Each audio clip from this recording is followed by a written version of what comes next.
einen finanziell handlungsfähigen Staat, in dem starke Schultern mehr tragen als schwache. Einen handlungsfähigen Staat, in dem Uli Hoeneß genauso behandelt, überprüft und veranlagt wird, wie wir Lohnsteuerzahler auch. Liebe Kolleginnen und Kollegen, die höchsten Tarifrunden hierzulande lassen nicht. Sie zeigen, dass wir Gewerkschaften die Kraft haben, uns durchzusetzen.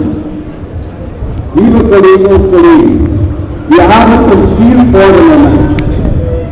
Gut, dass ihr alle gekommen seid und herzlichen Dank für eure sichtbare Unterstützung. Willkommen sind auch besondere Gäste, die heute zu uns sprechen.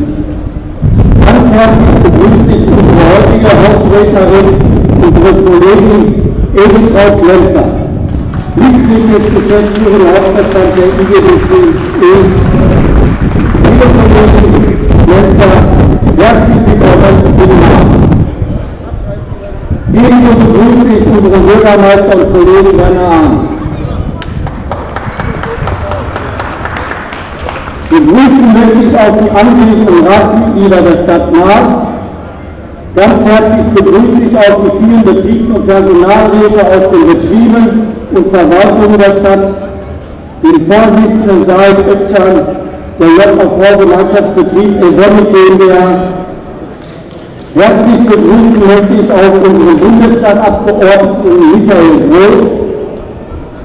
Ebenso herzlich begrüße ich unsere Freunde aus den Arbeitsgemeinschaften der SPD und den christlichen Sozialverbänden.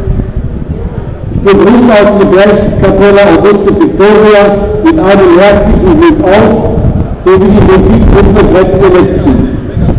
Ganz herzlich besonders begrüße ich auch die vielen Helfer aus den Gewerkschaften und Organisationen, die auch in diesem Jahr wieder für ihre tollen Stände aufgebaut haben und für diese Kundgebung beworben haben.